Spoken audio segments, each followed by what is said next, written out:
അപ്പോൾ എല്ലാവർക്കും ഒരിക്കൽ കൂടി എഫീസ് വേൾഡിലേക്ക് സ്വാഗതം. ഇന്നിപ്പോൾ രാത്രിയാണ്. കല്യാണത്തിന് പോകണമെന്നും പറഞ്ഞ് എൻ്റെ ചെറുത് കിടന്ന് വെച്ചപ്പാടാ ബിരിയാണി തിന്നണം. ഒരു രക്ഷയില്ല. അപ്പം ഞാൻ നോക്കിയാൽ നടക്കൂല. അപ്പം ഞാൻ പറഞ്ഞു ഞാൻ മറ്റേ ഫ്രൈഡ് റൈസ് ഉണ്ടാക്കി തരാമെന്ന് പറഞ്ഞിട്ട് ഒരു ചെറിയ ഉടായ്പ കളി കളിക്കാൻ പോയി. ഉടായ്പ കളിക്കാൻ പോണേ. അപ്പോൾ നമ്മുടെ സാധാ ചോറ് വെച്ചുള്ള ഒരു ഫ്രൈഡ് റൈസ് അങ്ങനെ ഉണ്ടാക്കാൻ പോകണം. അതിൽ ഞാൻ എന്താ ഇപ്പം തൽക്കാലം ഒരു സ്പൂൺ നെയ്യ് ഒഴിച്ചിട്ടുണ്ട്. വേറെ രക്ഷയില്ലാണ്ടാ പുള്ളി വേണമെന്ന് വെച്ചാൽ വലിയ ഇടങ്ങിയാറാണ്. എന്ത് ഒരു മിനിറ്റ്. അതിന് നിൽക്ക് ഉണ്ടാകാതിരിക്കണോണ്ട. അപ്പോൾ അതെ ഒരു പാട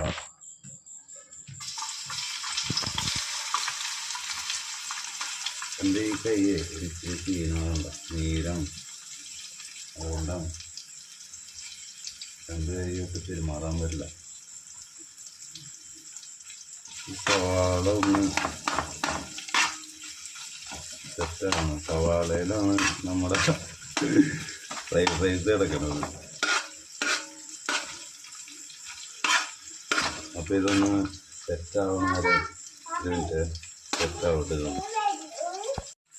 അപ്പോൾ ഇതേ സവാള ഈ ലെവലിന് കിട്ടണം നമുക്ക്. അതിലേക്ക് ഒരു ഇച്ചിരി എന്ന് വെച്ചാൽ ഒരു മുളക്, ഇതൊന്നും വേണ്ട, ഒരു മുളക്.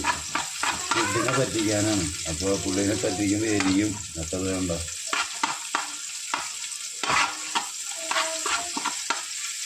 അതൊന്ന് സെറ്റായി കഴിയുമ്പോൾ ഈ മറ്റേ ഇല പട്ട ഐറ്റംസൊക്കെ തക്കോലം ഇങ്ങനത്തെ ഐറ്റമൊക്കെ ഒരു പൊടിക്ക് ജീരകവും സെറ്റ് ചെയ്ത് തന്നെ ഉണ്ടല്ലോ. ഇപ്പം റെഡിയാവും. നിൽക്കട്ടെ നിൽക്ക്. അപ്പം ഇതൊന്ന് മിക്സ് ചെയ്യട്ടെ ഞാൻ. ഓക്കെ. അപ്പം ഇതിലേക്ക് ഇപ്പം നമ്മുടെ ഫ്രൈഡ് റൈസിൻ്റെ മെയിൻ ഐറ്റങ്ങൾ പൊട്ടിച്ചങ്ങോട്ട് കൊടുക്കും.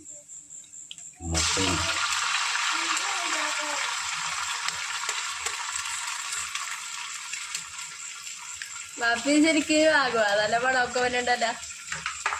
ഇനി കണ്ട് ഇന്നത്തെ ഇറച്ചി സ്പെഷ്യലാണ്. ഇനി മിക്സ് ചെയ്യട്ടെ.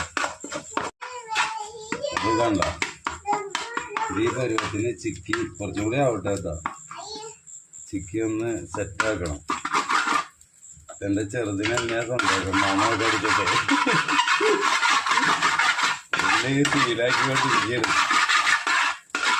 ഇതിനൊക്കെ വകതിരിവൊക്കെ വന്നു കഴിയുമ്പോൾ ഈ പറ്റിപ്പിക്കലൊന്നും നടക്കില്ല. നമ്മൾ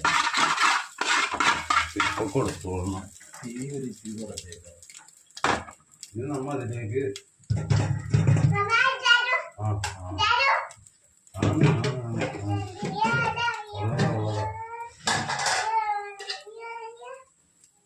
അതിലേക്ക് നമ്മളെ ചോറ് ഇങ്ങനെ തട്ടും.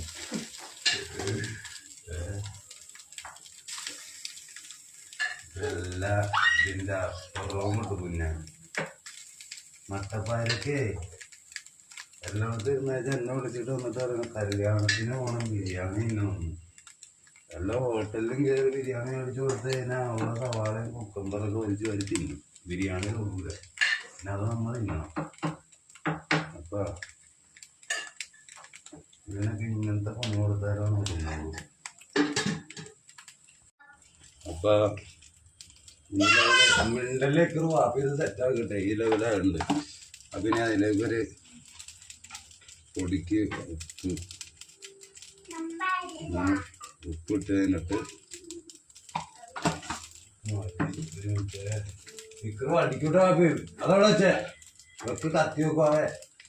അത് കഴിഞ്ഞിട്ട് ഒരു ലേശം ഗരം മസാലയുടെ പൊടി പൊട്ടിക്കുമ്പോൾ മുട്ടൻ പണിയായിരിക്കണം അതിന് കൊടുക്കണേ.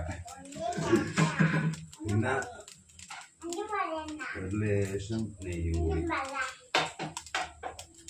സംഭവം സെറ്റായി. ഇനി ഒന്ന് മിക്സ് ചെയ്തോട്ടെ കേട്ടോ. അപ്പോൾ ഫൈനലി നമ്മളെ എന്താ പറയുക, മറ്റേ സാധാ അരി വെച്ചുള്ള ഫ്രൈഡ് റൈസ് ഞാൻ ഉണ്ടാക്കി പൊളിച്ചേക്കും.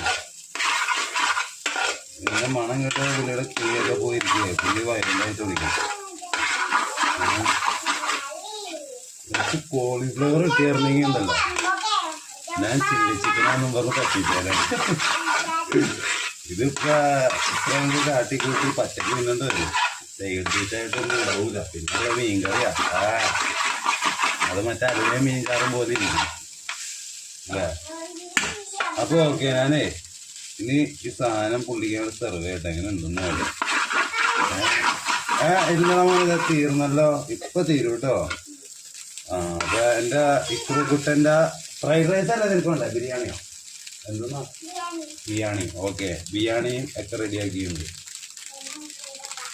ഇരിക്കാനുള്ളൂ, അത് പുള്ളി ഇങ്ങനെയൊക്കെ ഇരുന്നേ കാണുള്ളൂ. വേറെ ലെവലാ.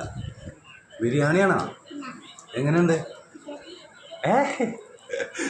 കാര്യം പറ, എങ്ങനെയുണ്ടായിരുന്നാടാ?